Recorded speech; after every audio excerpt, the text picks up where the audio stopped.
Welcome back to the Football Terrace. Good morning, good afternoon, good evening, wherever you're watching. Please get like buttons smashed straight away. I don't even care if you like the content. Just get it done. Support the channel. Simple as that. Get subscribing as well, because still 50% of our viewers don't subscribe. So get yourself subbed as well. Joined by two brand new panelists on Straight Facts this morning. We've got Jamie Story here, and we're joined by Alice Talks Football, two of the best up and coming and established, really, football content creators out there. So welcome both to the show and the show and the platform. Thanks for being here. Yeah, thanks for having me on. Excited to talk transfers. Yeah, likewise. Thanks for having us on. Not a problem at all. And there's a lot to get through this morning. We're talking United, Bruno close to leaving, according to reports coming out of Saudi. Man United progressing with the Mbeumo talks. Will that happen, or will Newcastle pounce? Is this the week for Liverpool's medical with Wirtz? And what comes next after him? There's talk of strikers, but there's talk of maybe budgeting on that. We're going to be getting both Alice and Jamie's views on that. Arsenal striker conundrum is interesting because we all thought Sesko was the way they were going to move forward. And then yesterday, it's being pushed by Sky, by Sacha Cavalieri, that personal terms were agreed with Gyokeres. I've seen Liverpool fans today say the odds have just been slashed on Gyokeres to Liverpool. So we're going to be getting the panel's views and, of course, you, the viewers, your opinions on this as well. We're going to take a look back at the Champions League finals, or a famous Champions League final. That's why Judge Mo didn't want to join us this morning. He's still crying. He's still crying his little eyes out over that defeat. So we're going to take a look back at that as well.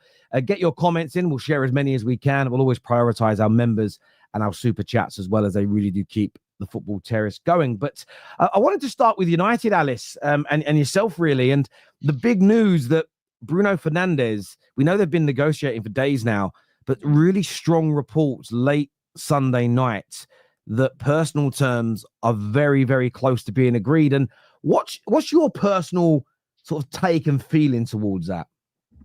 Yeah, I mean, I think the fact that he's negotiating with Saudi, and it's been negotiating for a while now, says that there's definitely something in this, and there's definitely a strong possibility of Bruno going. I think Ben Jacobs said something like an agreement is close, but Bruno's got to convince his family.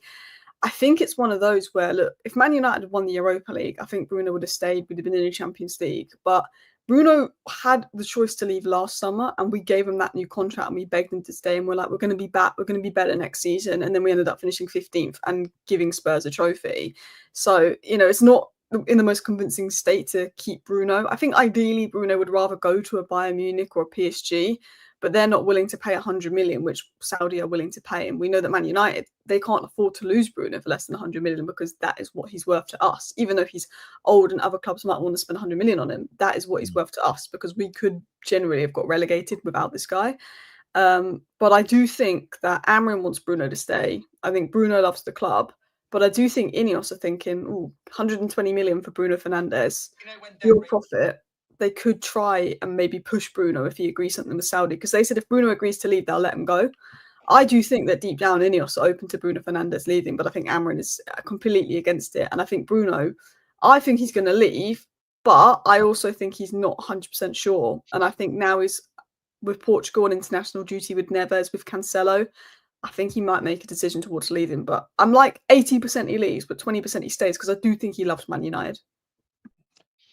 Yeah, Jamie, what's your view? Obviously, no love lost as a Liverpool fan. Do you think Man United, I mean, we saw Liverpool, for instance, your best player, Coutinho, you did ask him to stay, but you cashed in, you invested that money well.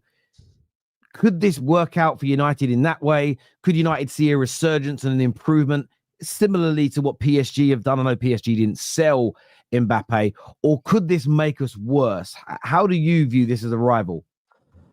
Yeah, it's a tricky situation, I think, because as Alice said, without him, you're probably looking at like relegation, and considering in the Premier League, like I think he had 39 goal contributions across the entire season last year. So he is such a big player for United. But at the same time, it is 100 million that you're going to get from. And for a player at 30, with where United are at the minute, not getting Champions League football, I think Bruno as well.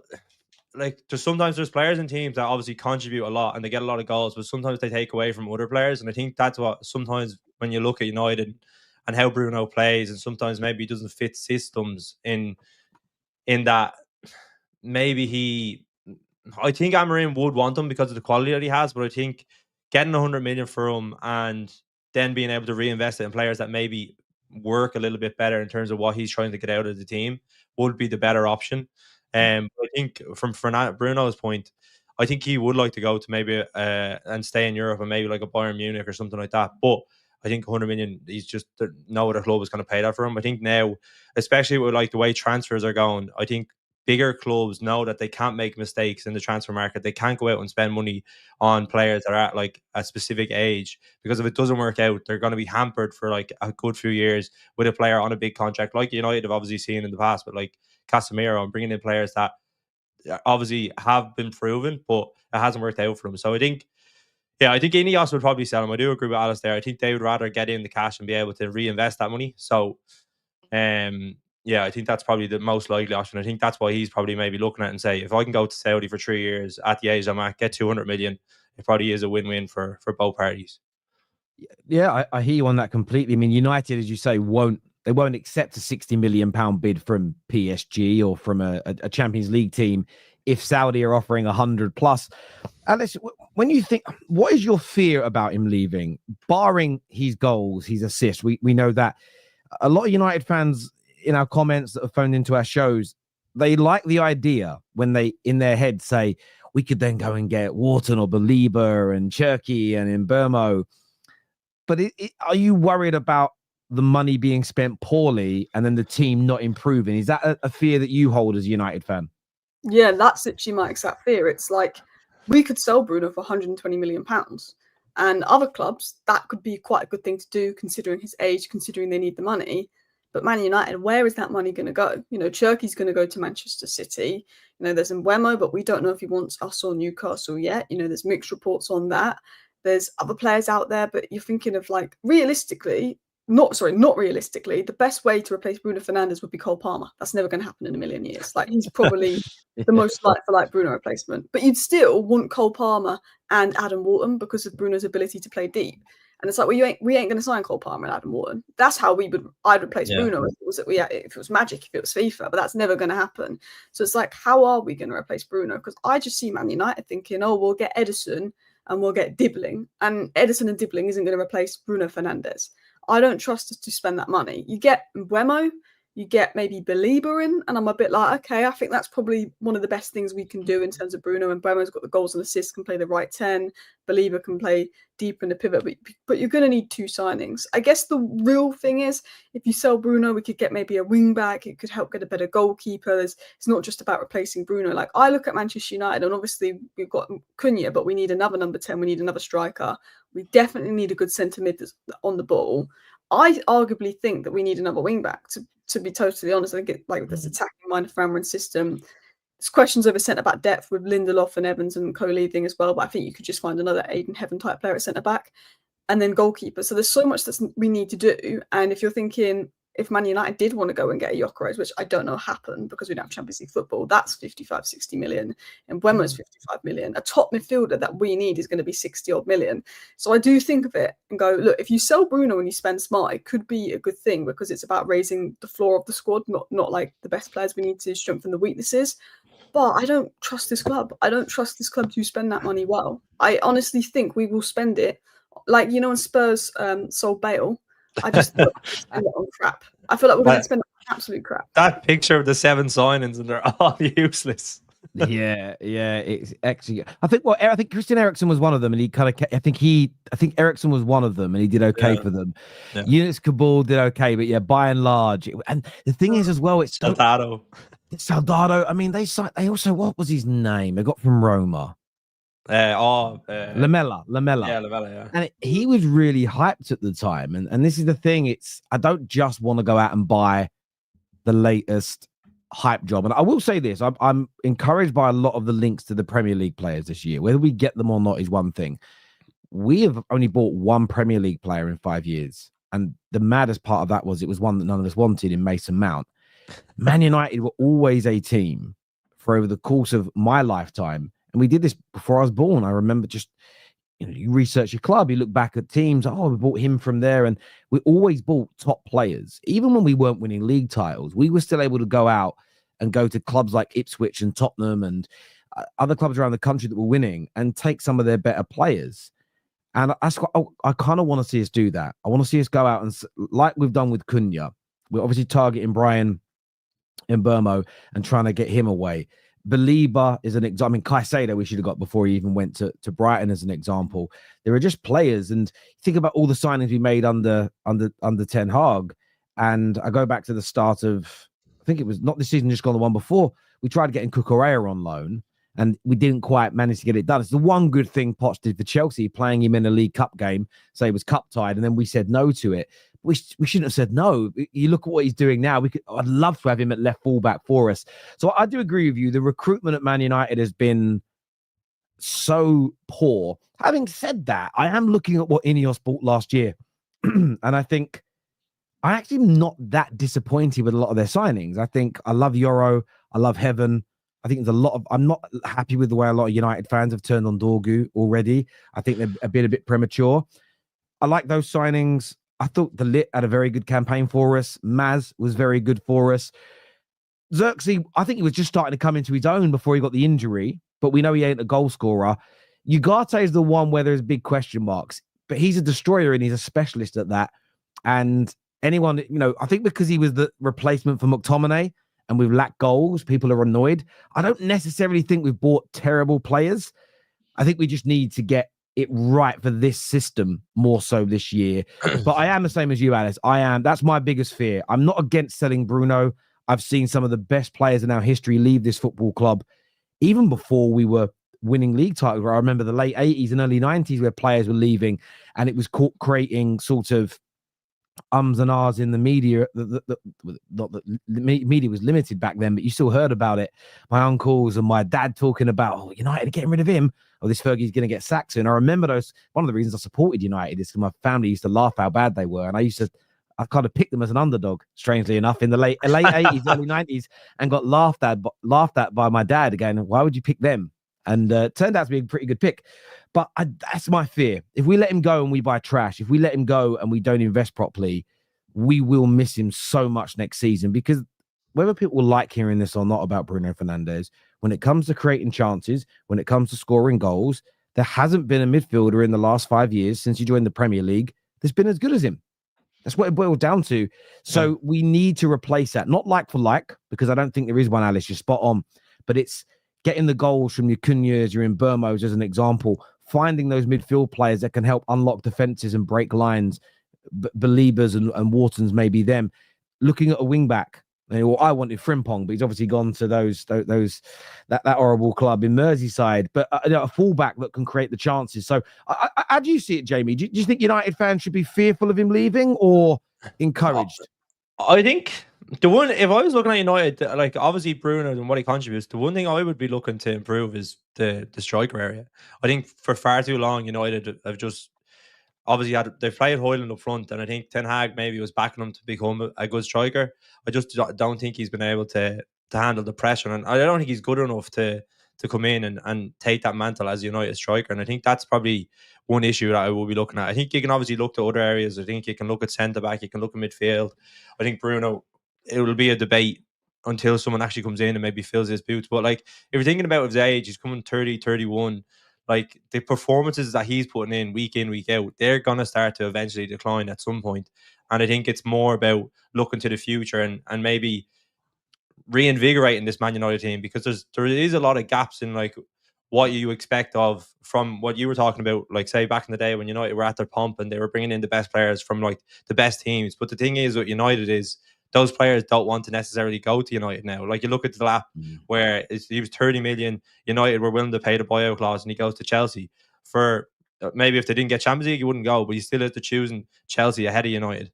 I think the players that they're looking at, like Mbeumo, like Cunha, I think even with the Cunha sign, I'm looking at like the type of players that they should be bringing in. Maybe players that are, I don't know, a little bit more grounded, a little bit more down to earth. Like, I think there's a lot of noise around Cunha in terms of like even like the stuff that went on social media with Cunha and Wolves. And I think like he was a little bit of back chat towards like some of the some of the fans. I think there was one of the lads that was in the overlap. He was talking about that he was had a go with him for like some of the stuff that he was saying.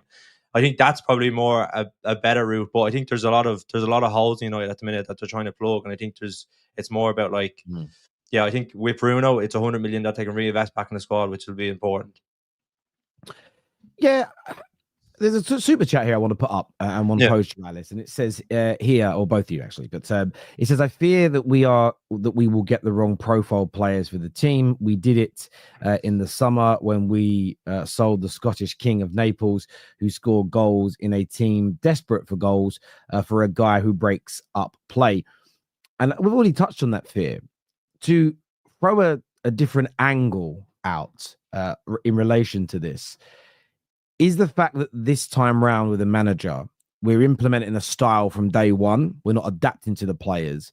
Should that give us more confidence as opposed to we'll adapt for a year or two and then start trying to build something? Do you think that may yield a more positive and sort of better outcome this time round? Oh, it's hard because Ten Hag adapted, and then he went to what he wanted to do, and it kind of just fell apart in his second season. Whereas his first season was more of an adaptation because he realised in the first 2 games in his Premier League career that we'd lost to Brighton and Brentford, and he had to change. But the thing is, going to Ugarte in that second season under Ten Hag, where we were just getting run through in midfield and we were conceding 20 shots a game, we needed Ugarte. We had McTominay, but we needed Ugarte. And Ugarte wasn't a McTominay replacement. Ugarte was someone we need, and then we need to replace McTominay, and we didn't replace McTominay. We already needed Ugarte going into that season. And I think it's difficult because I'm like, Ruben Amorim, like, obviously I want to give him a window. I think it's only fair that he gets given a window, but he hasn't really done anything to convince me yet to really believe and get in this system. You know, I'm not Amorim out. I think he needs a window. We've got to look at what he does sporting. We know the players aren't good enough, but it's like, I haven't seen enough from, you know, these games under Amorim. I don't think anyone has. And did him tactically in the final to say I'm fully convinced by the system. I see glimpses like the Villa game. I think we played really well. You know, we had a good game against Everton. You know, I even think when we lost to Nottingham Forest, we were actually quite good in both of those games. And I sometimes look at it and go, well, look, if we did have the striker and we didn't have a bozo in goal, like we could have won about 5 games we didn't win. But it's like, I think Amorim should keep the principles of the system, but I think he should minor adaptations to suit certain players. I think what he did with Casemiro recently is just adapt his role a bit, where he's not being asked to run, and we've seen Casemiro come better. And I think Ruben Amorim, as a manager, you can have the principles of your system, but actually, if you know that this player can do this and this player can do that, I think it's good to make those minor adaptations because I think, you know, that's what the top managers do. Yeah, no, I agree. I think with Amorim as well, like when he first came in, he said that he didn't want to come in mid-season because he knew that where United were, that it was going to be a very difficult thing to do. So to sack him before he's even got like a full transfer window, I think obviously losing the Europa League final, a lot of people were like, he's not good enough. We haven't seen signs that they've improved, but like they knew that this team was bad when he was coming in. He knew it himself, and he didn't want to come in the middle of it.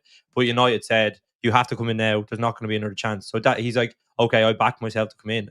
And to sack him before he's had a full transfer window, I think that would be silly on United's part. I'm like, you bring in a manager because you feel like you can progress with him, you can evolve with him, you can get him what he needs. So I think that would be, it would look really poor on Ineos to sack him after what's gone on because they haven't given him a chance, in my opinion. So yeah, I think giving him the window, I think, is going to be important. And I think on what you said, Alice, about like adapting, I think Salah did an interview when he's talking about when Stock came in, and he said about how it's important when you're playing against different teams that you evolve and you pick patterns and how they're playing, and then you adapt to that. You don't just stick to your own fundamentals. I think one thing Amorim needs to do is probably that. It'd probably be just a slight tactical tweaks in games where you can maybe pinpoint an issue or a gap in how a team is playing, and then evolve to that. Don't just rigidly stick to what you're doing all the time. Be able to evolve, and I think that's one thing. But as a young manager, he is a young manager that's learning. Do you know what I mean? Like he's only had three or four full seasons as a top manager, and then obviously coming into one of the biggest jobs in the world. That's something that he's learning on the job. So yeah, I think it's a situation that United fans are going to have to just have a bit of patience with. Yeah.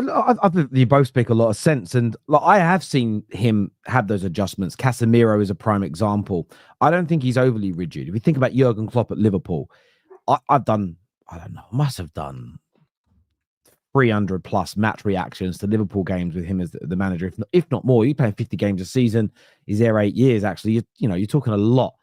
And I remember probably 50 times where you guys lost games. I would have Liverpool fans saying he doesn't adapt. He has no plan B. It's like for like substitutions. He won't throw a centre back up front. He won't kind of start knocking balls long into the box. I've seen that from Amorim in the early stages. I've seen when Garnacho's come on sometimes, suddenly the left back, whoever it is, or left fullback, will be inverting and Garnacho goes out to the left-hand side. The Casemiro example has already been given. So I have seen him be able to adapt. Where I'll defend Amorim slightly is I just think he has a really... People often say, bad workman blames their tools. That's true if you've got the best tools available. If I ask you guys to go out and film some brilliant content and I get you a state-of-the-art microphone, 3 or 4 world-class cameras, a full crew, and you can't film a decent bit of content, it's you guys. But if I'm giving you a camcorder from 1994 and no microphone and I'm expecting it to look like top-end premium content, you can blame the camera. And I do think we have that big issue at United. I think we have a lot of players that are nowhere near the standard. I think we have a lot of insubordinate players. And Garnacho is one of them in my view. And I don't blame Garnacho. I blame the learned behaviours at the football club. And I don't know about your working experiences or your schooling life or education, but I've seen kids at school when I was at school and examples that I've got older who are good kids. They get moved into a class that's got quite a few naughty kids, and that good kid can become a bad kid. I've worked in departments in my life or worked for companies where you go in with a really good attitude to work, but loads of people are lazy and cut corners, and you find yourself becoming a bit lazier and cutting corners because nobody else is working and the manager doesn't care. And I think that's what's been the problem at Man United for 12 years, and we've got progressively worse, is as soon as a player's dropped, how often, Alice, do we see stories about him wanting to leave or looking for a new... Rashford went for a 2 to 3 year period where as soon as he was dropped for a game or two, story that he's looking for a new club. And I think that these things stop a manager, any manager, Pep, Klopp, Fergie, it would stop them all making this team consistent until they are backed by the ownership to eradicate the players that behave that way. Because I also think if you're going to behave like that when you get dropped, if you're going to go on social media every time something bad happens, how it stands to reason that how can you get those players twice a week for 8-9 months to give 100% every single game? Because they clearly don't have the attitude for that. So I think there's so many factors here. And you are the one big thing where I am putting pressure on Amorim, because he said it at the end of the season. This 6 months has been horrible and hard and we've suffered. You're going to see the good times come. If the club give him a good window and we buy players that we universally agree on are pretty good, he has to start next season so well. He can't be going 10 games in, 2 wins, 2 draws and sort of 6 defeats. He just can't do that. He has to make us a better side. And whether you're defending him and you're behind him or you're not convinced yet, doesn't matter what side you're on. He's got to start next season very, very well. And there'll be a lot of eyes on him, certainly, for that. Viewers, make sure you're hitting the like button, please. Welcome to the people from the United stand that have joined us over here as well. Thank you for tuning in. One of the big stories that's come out this morning via the Muppeteers, they've stated that talks with Brian Mbeumo are progressing and advancing well, and United are becoming more confident, Alice, that we could get that deal over the line. He's still seen as the favourite. Newcastle was still seen as the favourites with the bookmakers. How good a signing could this potentially be for our club?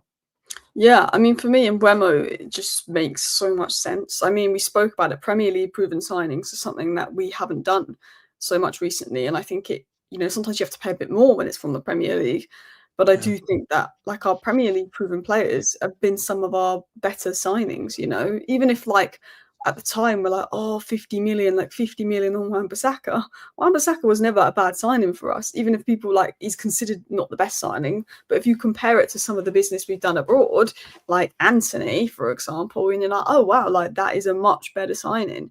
So for me and Mbeumo, in terms of being Premier League proven, and it's not like he's just had a good season this year and he's got hype. If you actually look at Mbeumo, his output has been consistent for 3 seasons. Sometimes you get a 1 season wonder, people buy on it, he's proven over 3 years he can do it. Obviously, Brentford normally play a back three as well, so he's aware of the system. He would be the right 10 because I think he operates best sort of in the half space cutting in. But if you wanted him to play wider, he could. If you wanted him to play wing back, he could probably do that. Him and Ahmad can rotate. He has played centre forward before. He's got a lot of versatility, but for me, he would be that starting right 10. I think Ahmad would go to right wing back. But look, 20 goals, I think 8 assists. I think he was second in the league for ground coverage. I think he was right in the top 3 for chances created. You know, we need goals. And I've said, you know, right now, I don't know if Man United are able to bring in a top striker. We need a top striker. There's no doubt in my mind. Victor Osimhen, Victor Gyokeres is 100% what we need. But we just don't know if they want to come to United. We don't know what the striker market is like out there. And I said the best thing we can do is get Cunha and get Mbeumo because they're two people that are capable of scoring goals on the front line. So worst case scenario, Xerxes good at getting assists. Xerxes good at creating play. He can facilitate them. But we still need a striker. But I want Mbeumo. Something tells me he's probably going to go to Newcastle still. Like my heart says United, my head says Newcastle. I think they've got that slight advantage. But look, if something happens in the next few days in regards to Sancho leaving, Alvaro to Madrid, we'll get a bit of money for that. If Bruno leaves in the next day, I think United get that advantage in the sense of we can move. Like we just need, I don't know, 20 million. And I think we could probably move because it costs about 20 odd million more than Delap. But it's not about Champions League football. It's about the project. Can Ineos convince a convincing project? That is the thing. They've said we've got Cunha in now. They could say that to Mbeumo. You know, look at the money we're going to get from Bruno. Look what we're going to spend. But I do think Newcastle are favourites. But I think, you know, he's definitely considering United. But I don't know how much. Yeah. No, I think, it's just United are in that difficult position after missing out on Champions League now. And obviously the money that comes from that and the prestige of playing in it. So, like, Mbeumo is probably weighing it up. He's a little, I don't know what age he is. I think he's a little bit older. Like 27. Yeah, 26. 26, 27. Yeah, 26. Yeah, 26. I think he is. Yeah. Yeah. So, like, I think I think he would be the perfect player to come to United in terms of like the output. I think obviously he's on penalties for Brentford. If Bruno was to leave, I think that's something that he could take over as well because he's very good at taking them. I think he's missed 1 from 6 this year. So I think he is that type of player. As Alice said, he does play in the back three. So getting those players that understand how to play it so he can just fit straight in would be really important. But yeah, I just think with Newcastle and them obviously being interested in, I would probably say he's probably leaning towards that because of he can maybe kick on. I think Eddie Howe has obviously proven that he can develop players that come into the squad. And I think with United at the minute, he's probably weighing it up and saying they're probably in a little bit more of a transition period, which makes it a bit more of a risk, I would say, to maybe move. Yeah, look, I think it's one of those things where I want to make sure I say it in the right way. Getting Mbeumo would then maybe make the third signing of the summer easier. Would make the fourth signing. Yeah. I look at it as when a new product comes on the market, you get the early adopters that go, we're bought into this, we're going to give it a go, we'll take a risk if you like. It's then easier to convince other people. I feel like we kind of need this to get over the line to be able to maybe then attract additional. But, you could probably then go back into Gyokeres and go, look at the 10s we're going to have behind you now compared to what we had like 2 or 3 weeks ago. I agree with you. I still make the move to Newcastle the favorite one out there, but there is some encouraging news coming out. What I hope for is it isn't Man United sources just trying to make us feel better in the short term. I hope it isn't. Well, Ben Jacobs wouldn't do that. Ben sort of said that he's not like looking just for European football. He will buy into a project even if it's behind the curve of where Newcastle are right now if he believes in it. And Ben typically doesn't really like Man United very often. He said that before, so I wouldn't think he'd pander to us in that way. Some of the more United-centric ones, I'm not saying they're lying. I'm not saying they're making it up. I just hope they're not embellishing in a very small chance to make us feel a little bit more encouraged. And I think with a lot of these transfers for myself this year, I'm keeping my feet very firmly on the ground. I keep my feet very, very firmly on the ground and making sure that I don't get too carried away with it. We've got a few bits of breaking news actually that have come through since we've been live on the show, not relating to Manchester United. I wish they were. First one we're going to talk about anyway, so we'll jump into it now. According to Plattenberg, I'm going to put this up on the screen actually. He has said that Bayer Leverkusen have rejected Liverpool's second offer. Liverpool have offered 130 million euros to secure the services of the German, but Bayer Leverkusen are demanding 150 million euros. Jamie, as a Liverpool supporter, personal terms all set and done, but the second bid has now been rejected. Are you getting concerned at all, or do you think there'll be a compromise here? I wouldn't say concerned, because obviously all the reports are coming out are saying that Wirtz is like chosen Liverpool and he wants to go to them. So I think that's a good sign. The thing is Bayer Leverkusen are probably in a strong position where they know they can maybe up the price and get a little bit more from. But 130, 100, like 100, if the Liverpool put in a bid and rejected for 130 million, going up to 150 now, like it's a lot of money. Do you know what I mean? I think I was looking through German players that have come to the Premier League, and if you kind of think of like forwards, like Haaland's obviously come in, Kevin De Bruyne came from Wolfsburg, and then Mbeumo, but like in terms of like top quality, like people that have really like transformed a team or like really gone on to have unbelievable careers in the Premier League, it's not that many from the Bundesliga, which would be a worry. But I think like you're looking at a player that's been like just been a Bundesliga player of the year 2 years in a row.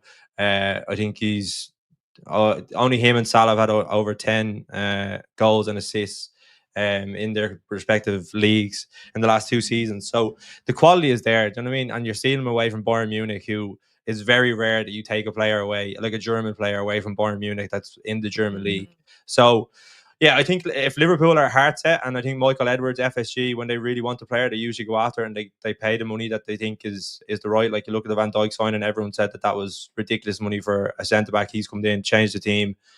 So when they go on to a player and they feel like it's, even if it's a little bit more than people expect, then I think they go out and pay it. So I'd say they're probably negotiating just a little bit more just to see what they can do. It might be a player going the other way. Like I've heard Kwanzaa and Elliott have been talked about maybe going to the German league. So yeah, I think that's probably maybe an option that they're looking at. But it is a lot of money, so hopefully he can come in and be a success.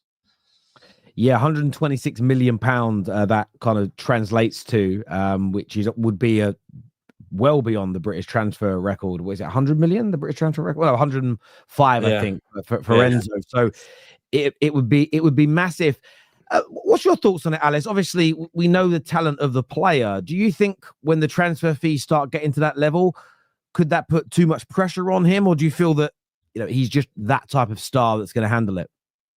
Like, he is £100 million player. Like, there's, you look at Wirtz, you look at Musiala, you look at like Pedri, they're all like £100 million plus players. So, I think, if I was Bayer Leverkusen, I probably would have accepted Liverpool's bid of around 110 million, because I think you don't want him going to Bayern Munich. He could just stay another year and go to Bayern Munich. Ten Hag's Leverkusen, he may want those funds to bring in players that suit him. And hopefully Ten Hag will be buying an Onana and Højlund. That'd be really nice if he wants to spend the Wirtz money on that. I can't lie. But look, Florian Wirtz is a talented player, and I always said you can't replace Trent with a right back. Like, Frimpong's very attacking and his output's very attacking, but like in terms of Trent, he's a specialist when it comes to his passing, his ball progression, his creativity. And I think that Wirtz almost brings a little bit of that. I almost think Wirtz and Frimpong is almost a good way of getting Trent's creativity in from Wirtz.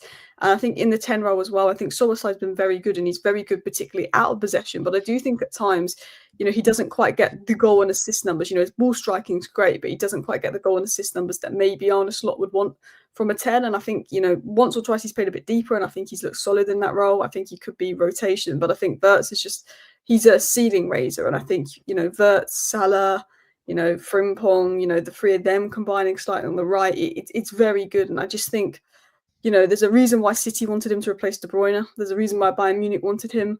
I'm sure if Manchester United could get him, they would want him, but they know there's no chance. I'm sure that any team would really want him. There was even links to Real Madrid, but I don't really think they need him as a priority. I think defence is more their problem.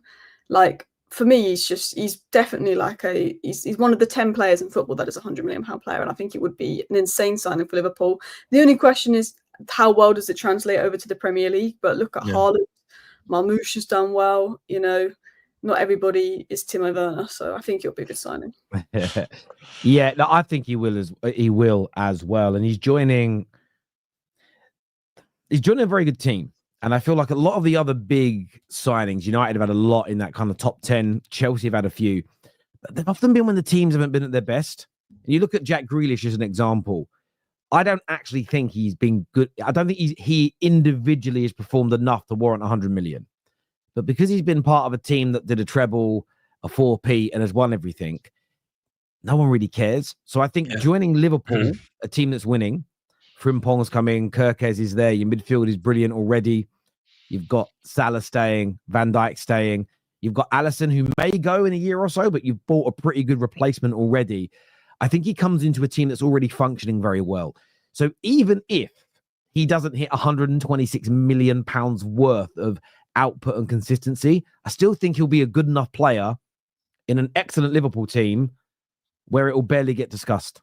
And I think that's where the pressure often gets to players when he's 80 million. If you join a struggling, if Man United dropped 120 million pounds on a player this summer, even if he comes in and is brilliant, that the price tag will still get spoken about when we're sitting 8th in the league table as an example. So I think he'll handle that pressure, and I think the team will absorb a lot of it. The question I had for you is this. There's a few stories last week, Jamie, from, I'll get the journalist's name right. I think it was Sam Maguire, who's fairly respected, I think, in the Liverpool community. And you'll know it better than me, that you're looking at a striker, but Ramos's name of PSG came up because you're looking for one that's kind of on a budget. What are you reading, though, by and large, from the sort of Liverpool press? If you end up dropping 126 here, you've obviously got Frimpong that wasn't that expensive. Gyokeres is going to be around the 50 million mark. There's going to be a few exits. Are you expecting, though, an Ekitike, a Gyokeres, a top-level number 9 as well? Or could it be, once this deal's done, you kind of finish for the summer? What's your understanding as a Liverpool fan? Yeah, it's a bit strange in a sense, because I think when we were kind of building up towards the transfer window, obviously we had intuitions that Trent was going to leave, so we're maybe looking at like a right back. But after that, it was a striker. Everyone was like, get a striker, and then we'll move to maybe some other positions. Definitely not like an attacking midfielder, which Wirtz is, and dropping that amount of money on someone in that position. But I think, as Alice said, Liverpool need to replace Trent's creativity, and we're not going to do that at right back. So we have to look at other ways that we're going to do it. I think Slot is maybe developing his team and in what way he wants to maybe to work at. And I don't think he predominantly is big on saying, I know this is counterintuitive, but I know Frimpong and Gyokeres are like very attacking fullbacks.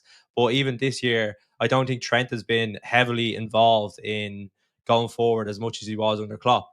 So I think from a striker position, I think Ekitike is probably the one that we're looking at. 100 million, they're saying, for him, which I don't think for a 22-year-old that scored 15 goals last year in the German league. And I think he had an XG of 22. So it was one of the biggest underperformers of goals in the top 5 leagues. I think that would be a risk. I wouldn't be spending that money. And if you're looking at Isak, it's maybe like 120, 130. So I'd rather push that boundary and see if Newcastle maybe are willing to sell him, which I don't think they are. And I don't think they need to right now. I think they haven't bought anyone in the last 3 windows, so they can maybe go out and spend money. They don't need to sell players to get money in.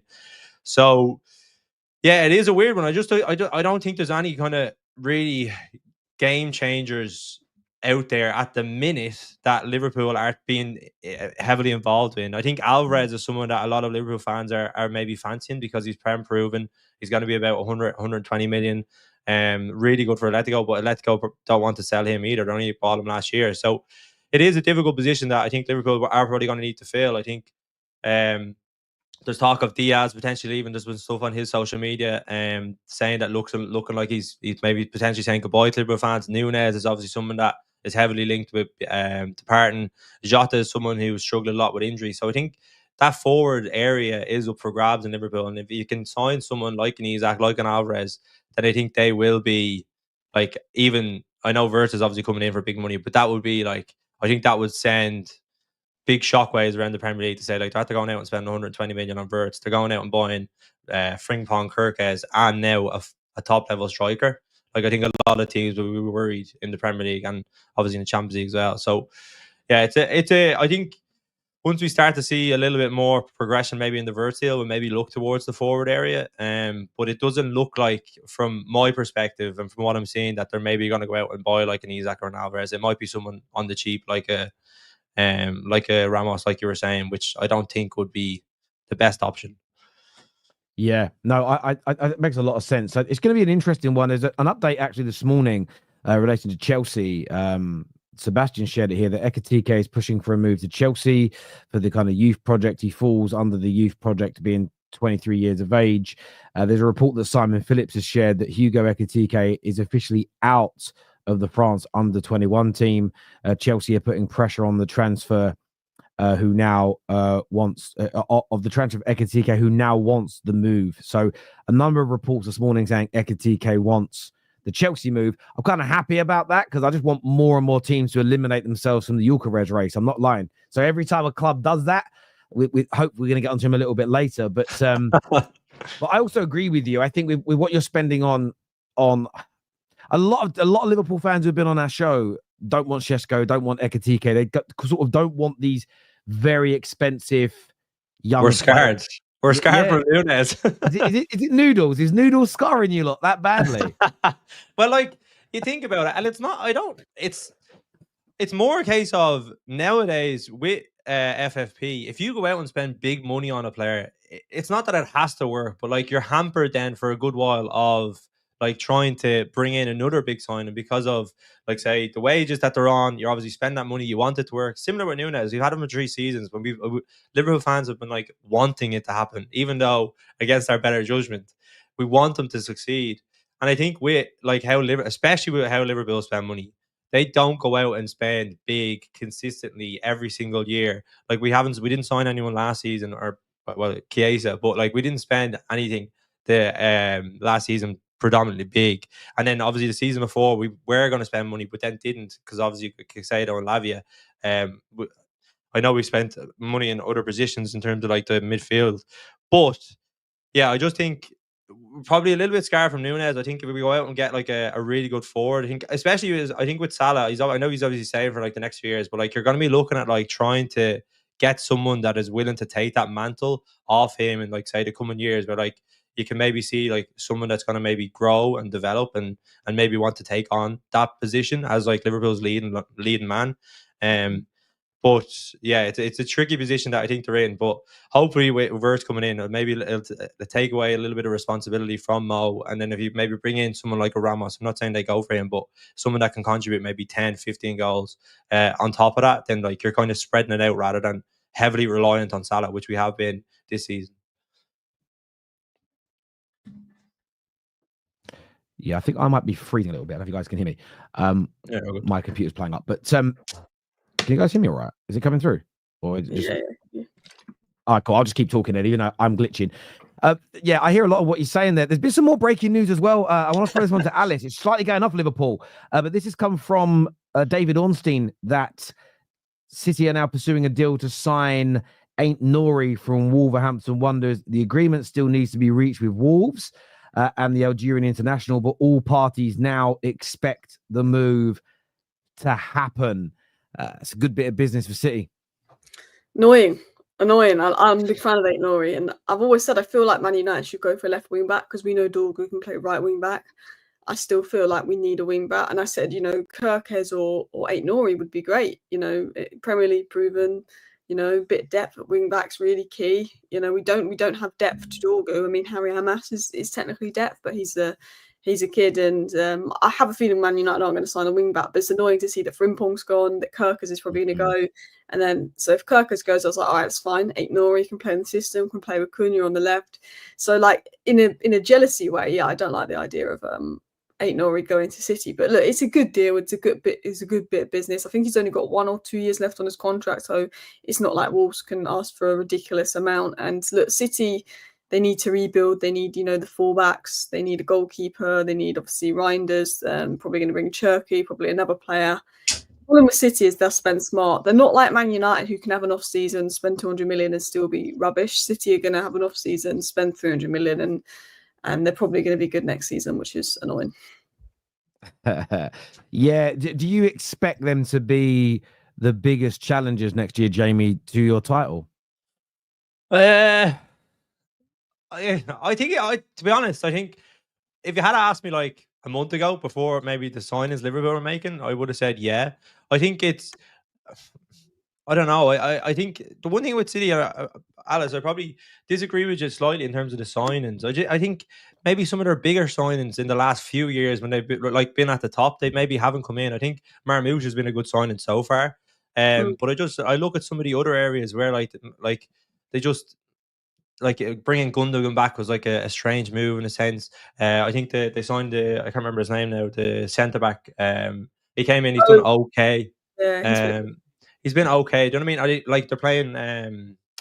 They're playing your man from Wolves. I can't remember his name as well now. And the right back. Nunes. Yeah, Nunes. So they're playing him at right back now, and I just think there's areas within the team where they just haven't filled, or they've brought in players to fill that position and it hasn't worked out.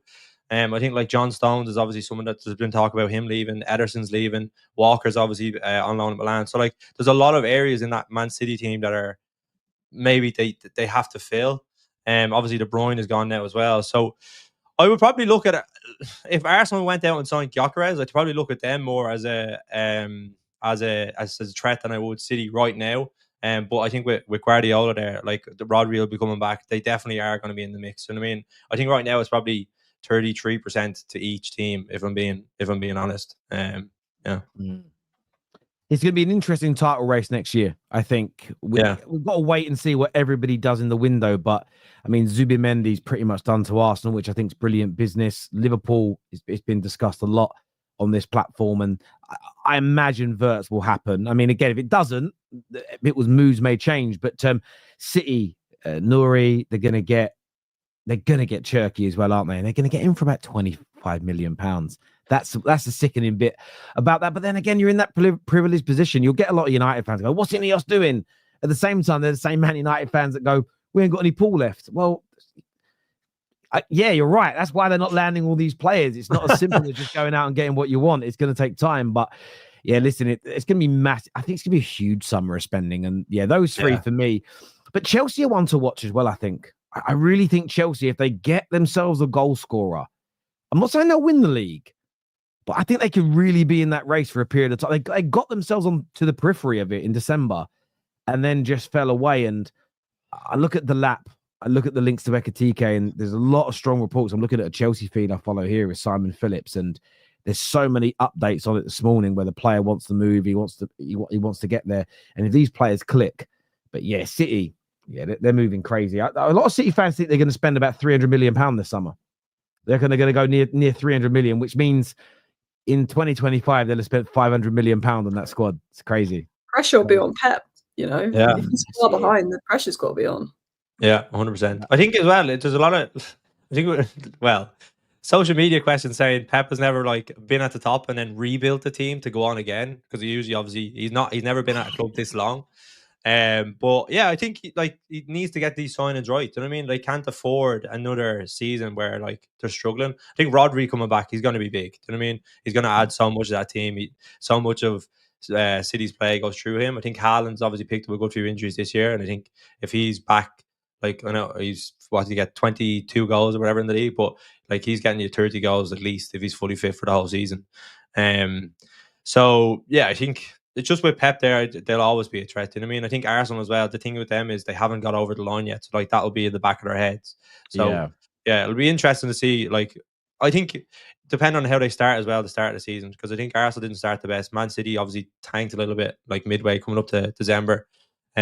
So I think Liverpool just they got a run going, and then they were able to just capitalize on that and continue with throughout until close out the end of the season. So yeah, it'll be interesting to see. I think this summer is going to be crazy for signings. It's going to be very, very strange. I agree. Alice, you mentioned that the pressure on Pep, and there is pressure because there's this talk that when he first came into City, he rebuilt them, and he added I felt he added players to a very good team. That was always my view.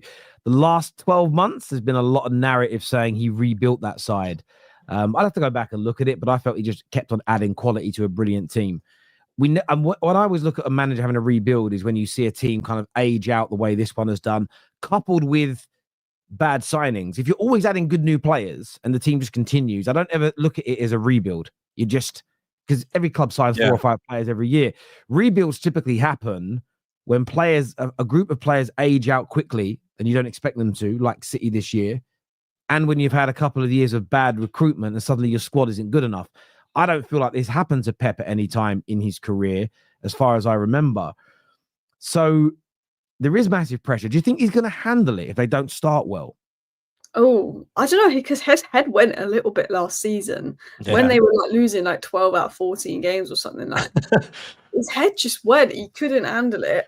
It's a difficult one because I always think even if you're at Man City, you don't get the same level of pressure as Liverpool or Man United or Arsenal. They don't have the media on them like the other clubs, so you can sort of afford to get away with it. Like, especially when they've been good, like how we spoke about Jack Grealish got away with so much, but like Marcus Rashford, like the difference in hate towards the players is crazy when Rashford's still been better the last 2 seasons despite not being at his best. But I also think if City have another bad season, then the narrative might turn on City where, you know, they're winning the leagues and all of that. I just think the way I look at it is he spent nearly 200 million in January. They're looking at spending 300 million this summer. Like they do have to hit the ground running. If Liverpool and Arsenal are comfortably ahead, or Liverpool are comfortably ahead, you know, yes, Liverpool have won the league and maybe brought in Wirtz and all of that, but you will have to look at Pep and say, you know, there's a lot of money that's been spent. Yeah. You know, they have the best recruitment normally, City, in the past in terms of less. When I say recruitment, I mean more of the sense of they always go, if they need to buy a player, they'll go out and buy them. Sometimes you'll see Liverpool not do anything one window, or sometimes you'll see Man United buy crap one window. City normally give the manager what he wants and all the tools that he needs to succeed. So I think it all depends where Pep's sitting, you know, 2 months into next season. I think they'll be all right. Rodri coming back, Haaland being fit is a big difference. The new signings coming in. I also think in January, some of them were panic buys, like the centre-back. If you know, who's available in the summer is a lot more than in January. But it'll be interesting to see how they do next season. Yeah, I think with Guardiola as well, he's not naturally a good starter at like the start of leagues. He usually like builds up towards the end of the season where like it really needs to like get stuff over the line. He doesn't usually like just his style of play. He doesn't usually like push the team too much at the start because he wants to obviously to be good for the run-in. So I think he maybe has to diverge a little bit from that this year, because if he does go and spend 500 million in 6 months, then teams or the media and fans will be a little bit on him to say like this isn't good enough. Do you know what I mean? Even with all the stuff that he has done before. Yeah, I agree with both of you. I think I never slag Pep off. I never do the checkbook manager nonsense. Yeah. I don't like that. As much as I know banter's a really important part of what we all do for a job. I'm sure I think this is both your jobs now. Or a big part of your life anyway. And banter is part of it. I think I've been thinking about this a lot the last 6 months. Like, why don't I enjoy the football banter anymore?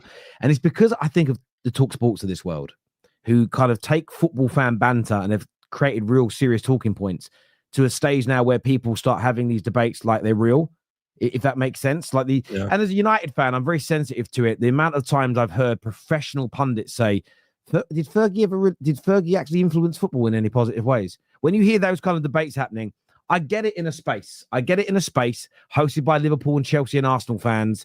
They're going to dig us out. I can handle it. I hear the mainstream media talk about it and you think, are you kidding me? Are you absolutely kidding me when you're saying these things? So I'm a bit bored of the banter. That being said, it's always fun to do. I won't do any of that to Pep. I won't try and diminish what he's achieved. I think he's one of the greatest managers of all time. But I'm so intrigued to watch how they start next year, how this recruitment goes. And if they don't get a good start, if they are losing some games, if Nouri and Cherki come in and they're more like Jack Grealish than they are Haaland, I'm looking at him. I felt the way he was behaving in that bad run of 13 games, scratching his head, spitting on camera.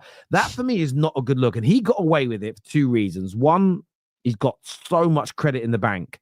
Secondly, they've won so much recently. I think if Arteta starts doing that next season, if Slot starts doing that, if you guys are 5th, 10 games in and Slot's doing that, you watch the onslaught from the press be absolutely damning. Yeah. I'm not sure he will get 2 seasons running with that grace. I think it's 2 seasons running and there'll be a lot of questions about him, his ability to rebuild. And rebuilding's always been one of those kind of ticks that he's not had in his box. Jose obviously went to teams like Porto, teams like Inter Milan and took them from where they were to winning kind of trebles and Champions Leagues. Sir Alex rebuilt 2 clubs, one in Aberdeen, one in Manchester United, and there was something, and did it over 25 years. If he is able to rebuild this team that failed last season, it's a massive feather in his cap. If it goes the other way, it's a thumb in the eye for the debates around who the GOATs are. So listen, as a United fan, I hope they tank like you wouldn't believe after dropping £500 million, because when it comes to those legacy debates, it's going to go against him. I absolutely hope it goes wrong, but it's going to be I think it's a real nice subplot ahead of next season. How will City's rebuild go? And their fans won't like what I'm saying, but to be honest with you, I don't care, because I'm a Man United fan and I don't want Pep to rebuild this team, win 2 or 3 more Premier Leagues, stay on longer, do another treble, because he might surpass my greatest manager's legacy. And what self-respecting Man United fan wants that? Every Champions League final that Man United lost, Liverpool fans didn't celebrate because we didn't win that league.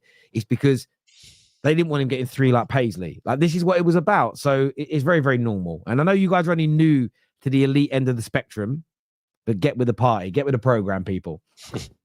The 115 charges as well, I think it'll be interesting, because what impact that'll have. Obviously, if they're cleared, then they're fine. But if there's like even a hint of them getting reprimanded for any of those charges, then I think that might have an impact on like the questions that are thrown at them in the media, being like, oh, well, you were found guilty of this, like you got discharged, whatever it is. But yeah, I think that's obviously be delayed, I think, like by like 3 months, the verdict. So I think that might start to come out maybe in the summer, or like maybe in the middle of the season next year. Like, so that might have an impact on how we progresses through the season.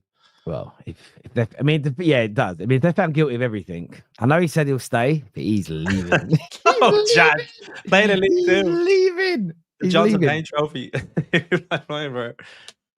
100% he'd be leaving if they're guilty of all of it. There's no doubt. We've got some super chats here. First one said, this is from Soren, who's a Liverpool fan, who says, I think it's a mistake to sell Bruno. You need him in the system transition period.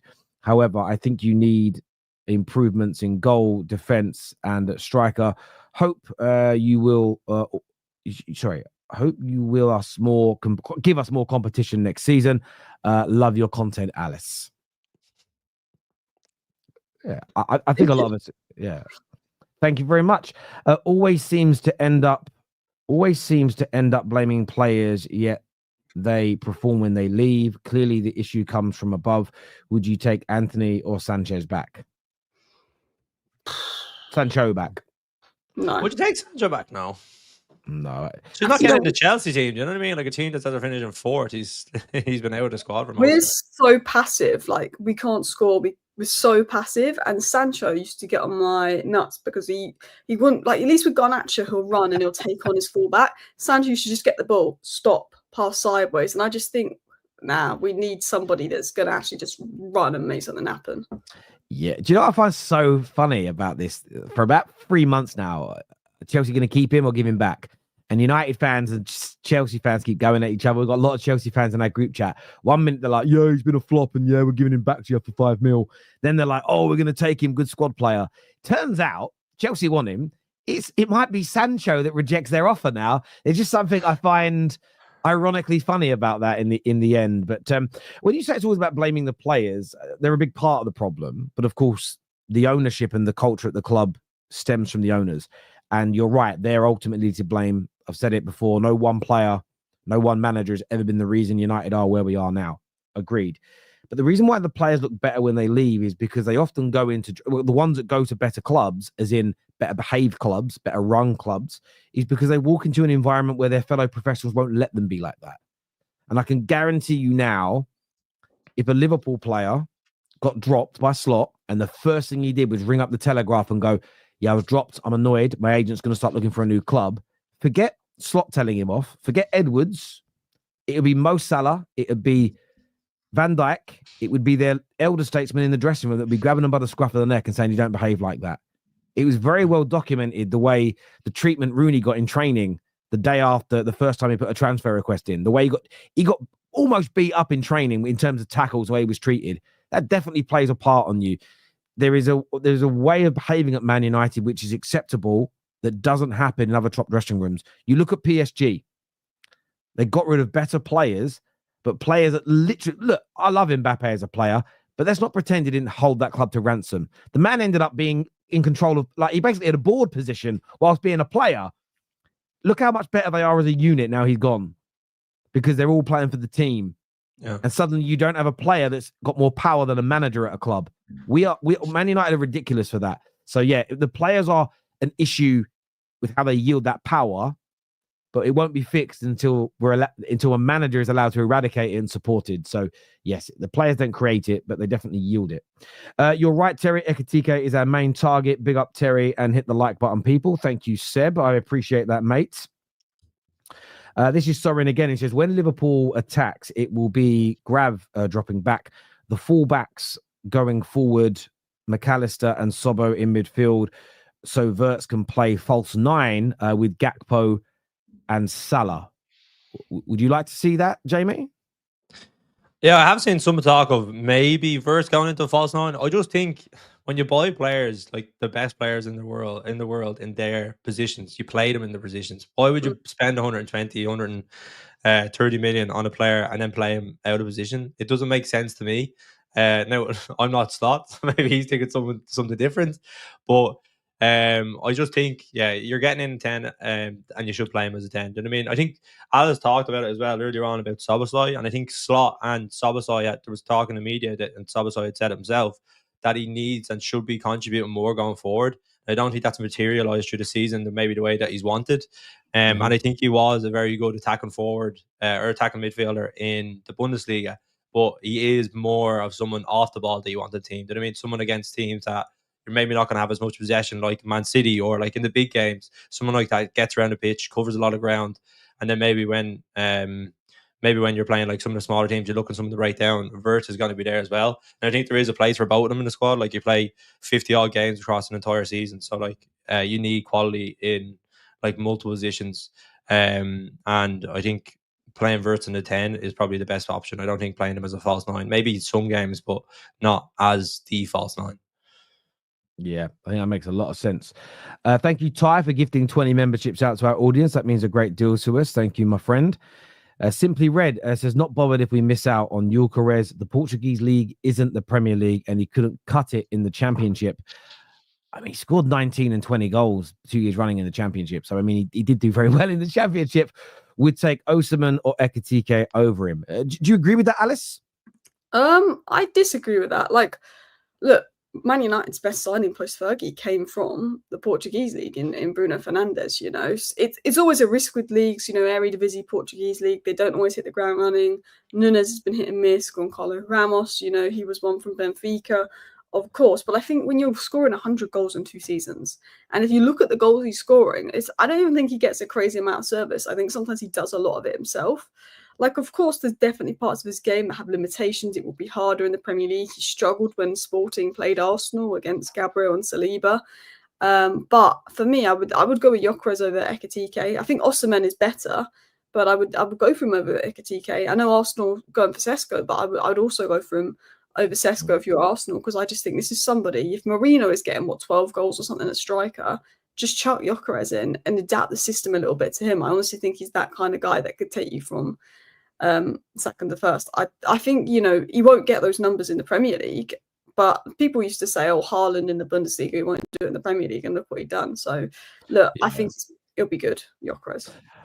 So I look at it this way. I don't know about you, Jamie. 97 goals in 102 games for Sporting. Yes, there may be a reduction coming into the EPL, but that's not good numbers. That is astronomical numbers. Yeah. No, I 100% agree. I think with that as well, like coming from the Portuguese league, but he's obviously played in the Championship as well. So like, I know it's not like for like, but he does understand like what it's like maybe to live in England and stuff like that. So like, I think that maybe takes a little bit. See you later, Alice.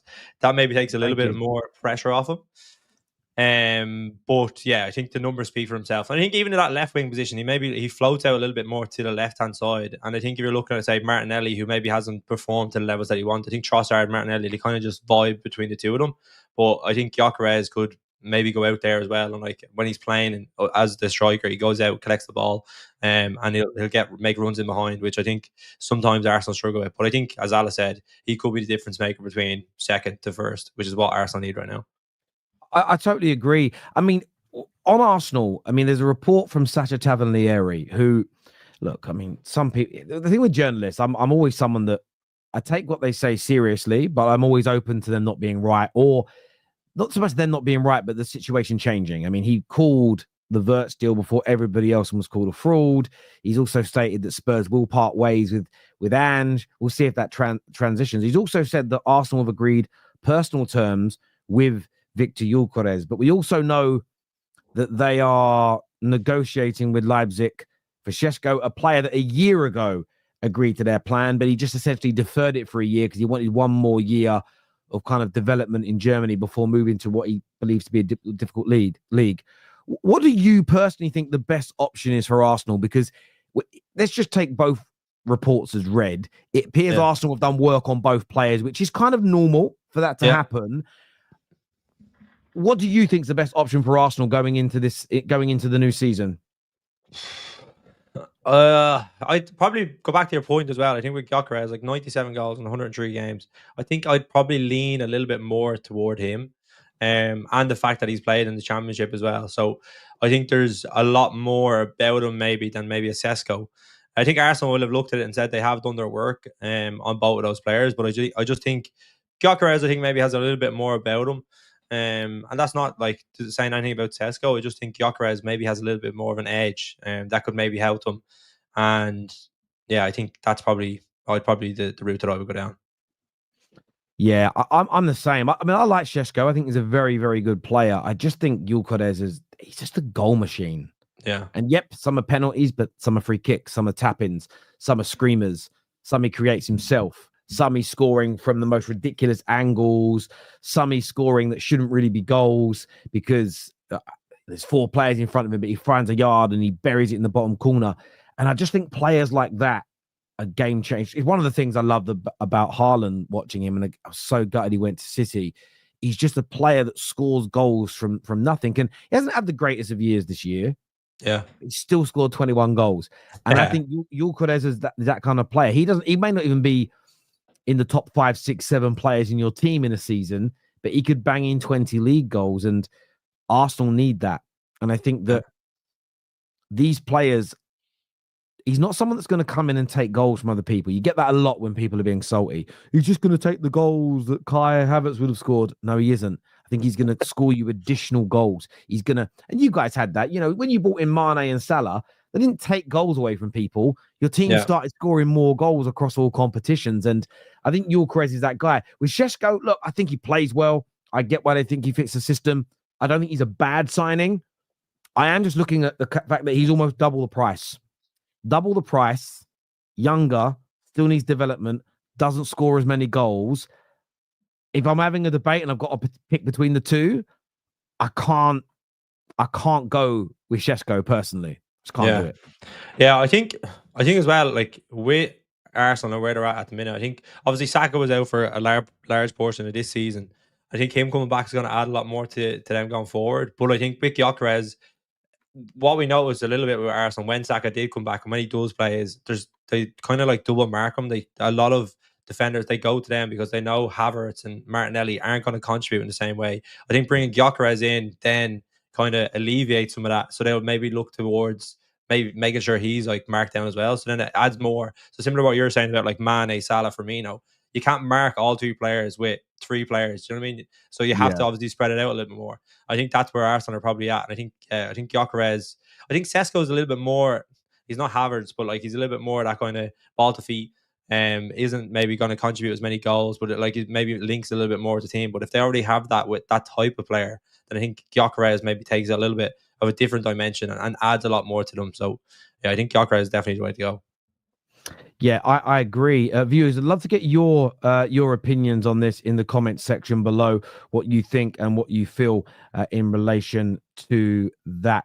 We've got a few more super chats here. First one says, if we can't sell Rashford, Anthony or Sancho, Amorim should be told to give them a fair shot and to integrate them into the team better than what we have now. I mean, he'll have to, won't he? I mean, because if we can't sell them, they're not going to sit in the stands. I mean, if we can't sell them and we can't find them loans, then yeah, we have to use them because that's the nature of the beast. Yeah, I think like they're all on like much as I don't know how much Anthony is on, but I know Sancho and Rashford they're on huge money, aren't they? So like finding them clubs is going to be difficult. I know Barcelona is talk of them interested in Rashford, but they don't want to pay a fee for him. But I don't think like United are not going to let Rashford go for free. Do you know what I mean? Like that would be suicide. So yeah, I think he will have to integrate them, but I think letting Rashford go, letting like Anthony go, I think he doesn't feel like he can trust them, and I don't think he fits it. They fit his system, so yeah, it's just the situation United are in right now. They have to make do with what they have, and they can't go out and just like spend mega money because they're obviously missing out on the Champions League. So they're just in such a tricky position, and it might be a case of he's going to have to make it work because he just has to see if he can figure it out with the players that he has. Yeah, listen, there is that. I think it's one of those things. I mean, the loans have really helped. I think Anthony's on quite a lot of money, but I think he'll find a club. Sancho, I think he'd be mad not to take this opportunity at Chelsea, one of the biggest clubs in the world, a big club in England. He loves being there. He has to, again, money's important, and I'm not directly saying he should just turn down money, but I do look at it from the perspective of, do you want to play football at a good level? Be real, and this is where he needs good advisors and people around him. Like, you can take the money, but you might be sent to a league where they're going to pay a bit of it, and United you'll hurt United, but you're going to hurt yourself. And are you actually, are you going to get to move to a club at the level of a Chelsea that's going to pay you 250 grand a week? The answer is no, because you've not been that player. But you could go in there on 150 a week. You're still making loads of money. You'd be playing at that level and work towards getting more. Maybe structure it with bonuses, this amount of goals, this amount of wins, or whatever it may be. But that's not me. That's not me talk. I really want to be clear. I'm not saying it because I need him to go as a United fan. We'll find a solution. But I'm just saying from his perspective, it might end up being a loan somewhere back in Germany where he may not want to be, or another part of Europe where he's not that happy, if that makes sense. So I think he should do it if I was advising him.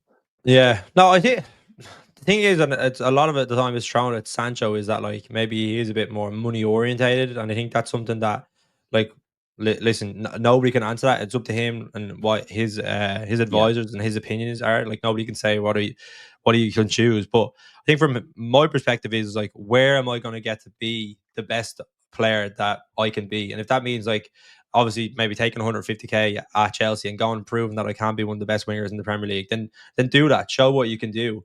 Or it's about like say going back to Dortmund or wherever it is. It's like go and be the best player that you can be. Like he's shown he has the quality, but I think he's just maybe lost his way a little bit for whatever reason. And that's where the situations where he's at. Yeah, I think he needs to settle himself as well. Look, if the money's the most important thing, fair play. I'm not going to begrudge him that. He's his own man. Respect it.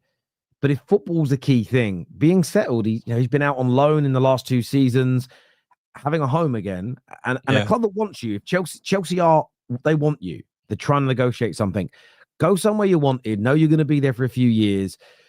You're settled. You clearly get on with your teammates. You've seen all the, it's really good to see him happy.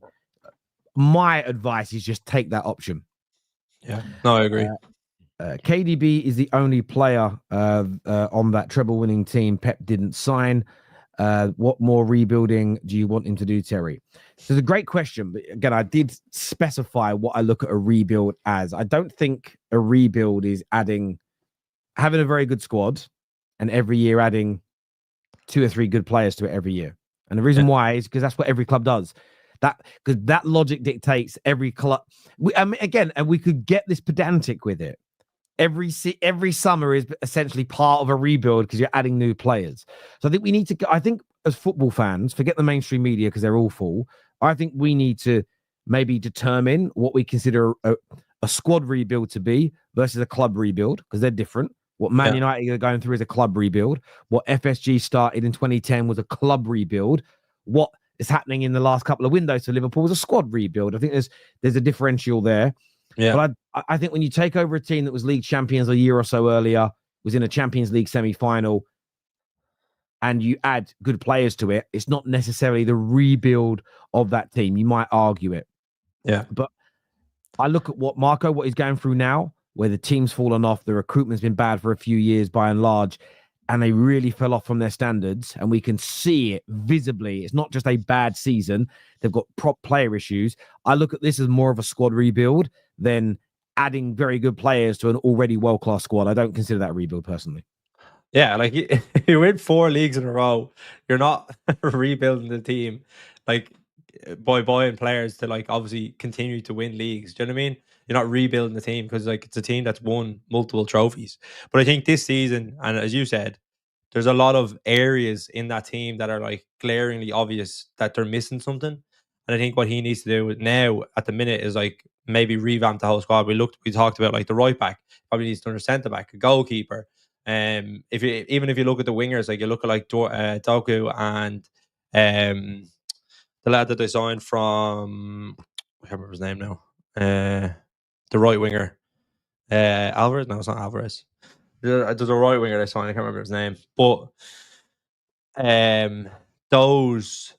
there's a lot of areas in that team. Savio. Savio. Yeah.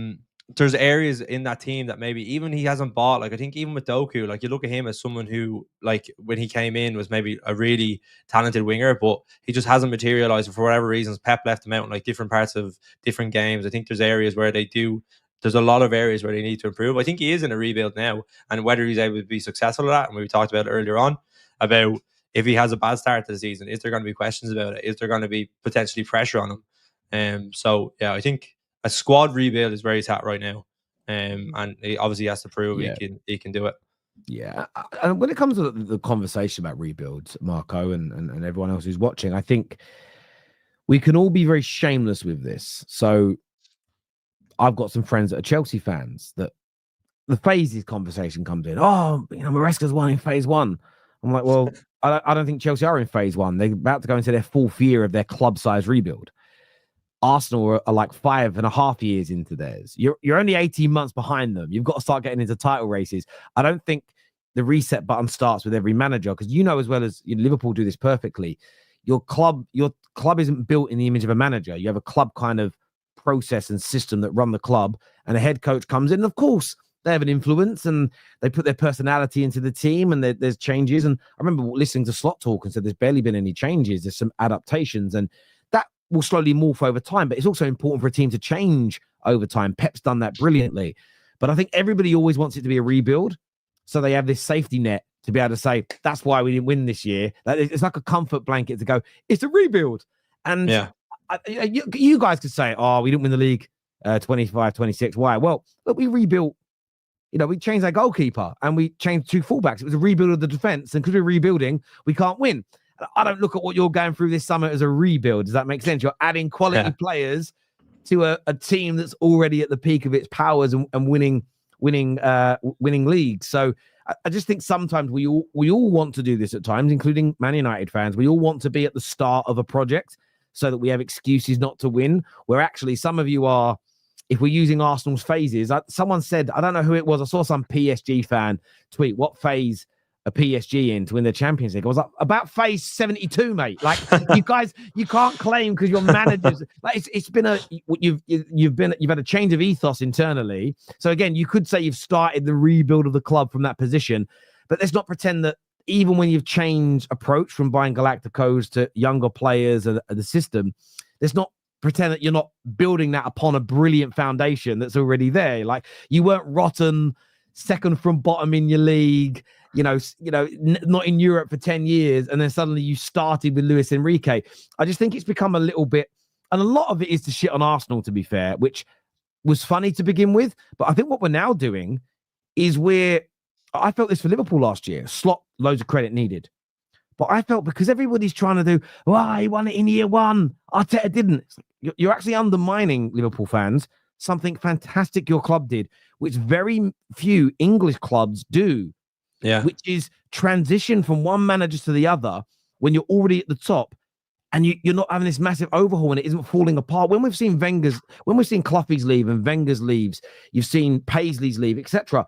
Things haven't always got better. I mean, you guys did very well after Paisley, but you had a couple of managers, and then it just started to drift in the 90s. Yeah, and you lose that win mentality. Yeah, you do. We've seen so many English clubs go through that. We've never really had anyone. And look, we'll see what happens next time and the time after. Like, can a team now just keep itself up near the top through changing managers? Some will say Chelsea, but Chelsea's situation was different. Yeah, I agree. The money they could spend in those first 10 years was abnormal. You look at it post PSR and post FFP, Chelsea's ability to challenge for titles changed massively. It really changed in those periods. And I feel like in the pursuit of bantering Arsenal, we miss such a serious and important talking point within English football, looking at how clubs are now run, how they're structured, who runs it day to day, and the importance of having a club philosophy that a head coach and a manager fits into, rather than what we're used to in this country, which is the club is built in the image of a manager. And it's very hard when you've been successful to transition to the new one because the whole world changes. And I just think it's fun to banter people, but I think we lost such an important education piece for fans last season with that. I really did. I really, really did. Yeah. But I think as well, so like when you think of Arteta coming in and like where Arsenal were, it's where they are now, right? And I know they haven't got over the line in terms of like Premier League or the Champions League, but they have ever-changing goalposts around them in terms of when he came in, they were never gonna compete for top four. They would never get there. Then obviously they get top four, they finish second. And that was the thing. That season was like you aren't going to get top four, so they finished second. Then the last season they pushed Man City all the way. They dropped points again. I think it was against Villa, and that kind of they lost it. But I think they won 14 of the last 16 games. You know what I mean? So like it's a very good return, and they pushed them. And then this season it hasn't been materialized. And I think Arteta himself, he'll know that next season he has to get it over the line because otherwise it won't work. Like you can't from his ideology to like continuously progressing. Now it's like they're kind of at that point where they're not progressing. So like fans are demanding, they want success. I think with ever changing, like if you look at Klopp and what he did and how successful he was in terms of like getting Liverpool to where they are now, and he's laid a foundation for where Slot comes in, and he hasn't changed too much about it. But he like their personalities are two completely different. Do you know what I mean? Like they're so different in how they like go and approach things. Yes. And like Slot is a lot more stoic in terms of like how he comes across. Like even like with what the players say around Van Dijk and Salah and how they talk about him. But at the end of the day, it's about just building on what you know and what the club has been successful at. And that's why I think when there's a lot of talk maybe who they should go for, they felt Slot was the best option because they felt he could come in and obviously just continue on what Klopp has done. And I think that's where we're seeing the benefits of it now.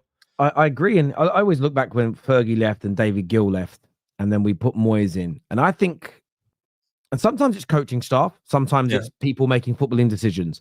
But I think if Moyes comes in and keeps a fair amount of Fergie's coaching staff, because the first time he's been at that level, and if the people making the footballing decisions would have stayed the same, I think David Moyes would have had a very different Manchester United career. I think the recruitment we did would have been different. I think the players wouldn't have lost their way as quickly as they did in terms of maybe not respecting the manager as much. Yeah. And I think that's what Liverpool got so perfectly done so well. And that's one of the reasons why I do want to see a transition at Arsenal away from Arteta. It's nothing to do with them winning or losing. It's a personal thing for me. Okay, they've said they've done a club rebuild. They've got Berta in there now. I would love to see what a transition from one manager to the next looks like. Do they lose their way even more like they did after Wenger? Because I did feel they become lost after Wenger. Like Fergie became lost. Man United became lost after Fergie. I'd love to see what happens there now. Same when Pep leaves. I want to see what that transition looks like and there needs to be a lot of talking points on it. But the media are always so far behind. I was someone that was talking about net spend not being real for 5 years and I used to get so much abuse for that. Now all you hear is pure profit because now the media are talking about what really constitutes as net spend ain't real and how clubs can spend and how it really works. But they're just so far behind the curve, and that's what they should be educating fans on, because I think sometimes it's right to sack a manager. Your club's in the right position to do it. Like Chelsea were in that period where they could spend what they want. They had a solid core. And the standards are still being upheld and the behaviors by the ownership. There's times when you can do it and there's times when you can't. And I sometimes don't think fans can tell the difference, because I think English football fans, they view everything through the lens of like, well, the manager runs the club and I like this manager, or the manager runs the club, I don't like him, so he's got to go. Well, actually, sometimes getting rid of a manager, I think it with Chelsea. And I'm glad they're not going to do it. I think changing manager again with this young group would create more instability than improvement. And you can't look at every club in a sort of monolithic way where we treat them all the same, because they're all at different start points. It's like if you're a personal trainer, you've got one guy who's been in the gym 10 years in great shape, right through to someone that's never been to the gym and they're really overweight. You can't train them all the same on day one. You've got to have different plans and approaches. And I think we've got to be more educated on that. And it's not really our fault as fans. It is more the media. Yeah. But as well, just on that as well, people don't want to be wrong. Do you know what I mean? So as fans, you want your opinion to be right. So what we'll do is we'll say Arteta will never get Champions League football with Arsenal, for example. And then he does that and you're like, well, he's not going to win a Premier League. And you never admit that you were wrong about what you'd said previously. You want to continue to be right. So even if Arteta wins a Premier League, say, for example, well, it was like, yeah, well, you're never going to win a Champions League with him. Do you know what I mean? There's always going to be the next thing that they're going to talk about. And I think, encouraging fans to understand that sacking a manager is not genuinely going to improve your fortunes as a club. It could go the other way, as you said, but when Wenger was actually outperforming what he had and what he was working with after they moved to the new stadium, they didn't have money to invest in the players, and he was getting so much out of them, continuously finishing fourth. But that was deemed as not good enough for where Arsenal wanted to be in the situation they were in by the fans, and then they didn't get it for 6 years. You've always got to look at the backdrop. I was really happy PSG won the Champions League. I felt they deserved it. The way some people spoke about it like a fairy tale, though, and I'm like, well, it's not a fairy tale. They won the lottery. They won the lottery, and I always find clubs that get these new owners that are not rich or local or born fans. I'm talking outright rich, and they're prepared to spend whatever. I've got no personal problem with it. If my club got one, I'd be happy. But don't talk about Wrexham, don't talk about City, don't talk about these teams as this is a fairy tale. It is to the fans, especially if they were in dire straits before. Yeah. But to the world of football, it's like me turning up to do a TED talk about how I became successful. But what I did is I won the lottery. That's not, I can't do a TED talk on it. Do you know what I'm saying? Now, what would be interesting is what they should be teaching us is who they brought in to run it, how it's structured, how they went about recruiting the football decision makers. They don't spend any time on that. They just make it sound like, and this manager's done a good job this year. Yeah, it has, because of what was built over the last 10 years. But how was that built? And what was that done? I want more in depth on it now than just, isn't that a good fairy tale story? And I'm not talking about anything personal to do with Luis Enrique and his daughter or anything like that. I see a few comments. That's a separate matter. That was amazing. And it's just, I think the lack of education that gets from the media, considering the access they get, the questions they ask, it's so poor, in my personal opinion, these days. It really is. Yeah. This here from Big, sorry, he says, Sesko 2-striker system, 17th for the service in the league. By the way, that is true. So yes, he scores less goals, but 17th worst creative team in Germany last year doesn't help with goal scoring. We would all agree with that. Is he good on set pieces? He'll fit in at Arsenal. yeah, that's absolutely it. Will said that's one way to win an argument. Do you know what? It's true. Terry won the lottery and went to a TED talk. Well, but some people do it that way, and it's like, again, I wouldn't call it a fairy tale, or when they go, no one can ever see this coming. Well, what I would mean more by that is once you get that billionaire owner that's willing to spend, we can all see the success coming. Does that make sense? It's not a Leicester. It isn't what Brighton have got a rich owner, but it isn't what Brighton were to what they are now, and it's a slow progression over 20 odd years. Yeah. It's if tomorrow Man United got bought by the Saudis and they paid off all that debt, in 3 years, if we're winning Premier Leagues again, no one's saying no one saw this coming after where they were 3 years ago. We'd all go, no, we expect them to do it. So I just think it's the wording of it that needs to be a little bit different, personally. I think the good thing with the PSG win is probably that even with all the money that they spent, they didn't win it with the superstars that they should have won it with. Do you know what I mean? Like with Messi, Neymar, and Mbappe, they sell their best player and one of the best players in the world, or let him go for free. And they put in Dembele, they have Doué, young players that aren't not at the start of the season, no one's going Coutinho is one of the best midfielders in the world. Doué is going to be a superstar, that type of thing. And they go out and they perform. Nuno Mendes, who's been unbelievable for them this season as well. Do you know what I mean? So even some of the players that maybe don't get the credit have been unbelievable. And I think that's a good thing for football in a sense, rather than. But yeah, as you said, when you're a PSG, when you're a Man City, and you have billionaire owners, and they just continue to invest until they get it right, they're eventually going to get it right. No, of course, absolutely. And I look at it this way: there'll be some people that'll be salty, and I'm not being salty. I want owners like that. I'm not Yeah. against it. I've never begrudged anyone from anywhere in the world buying a football club. It isn't my way, mainly because I'm not a hypocrite. You know, I use companies that these people invest in. I've been to these countries and worked there. I wouldn't be a hypocrite and say they shouldn't be in football. Wouldn't do it. But it's just this case of if I suddenly, I don't know, some billionaire Elon Musk loves the Football Terrace and says, you know what, Terry, I'm going to give you as much money as you want every month for cameras, graphics, guests, researchers, and producers. If I then, in 2 years' time, was the biggest YouTube channel in the world because I could literally get Wenger and Fergie on my match reactions because I had the money to, it would be the biggest. If we give CBS a run for the money and Sky. yeah, right. I'm beating everybody. It would be factually true that I'm the biggest and the best at that point. Yeah. But there's no way people would look at it and go, oh, that was organically grown. And it's different if you grow it organically and then you make money and then you invest that money in people and it keeps growing. Yeah. If I was just given that money by Elon Musk, it would be looked at as not real. I mean, we get it in this industry already. When I partnered with Snack Media, there were a lot of salty YouTubers that were like, that's not organic. That's not independent anymore. It's like, well, you don't really understand the makeup of the deal. I was still running the channel. It was just, I was able for a period to employ some people to try and help us grow. Yeah. And the money was coming in from others. And it worked really well. And it put me into a position where I now employ and pay a lot of people. And it's great.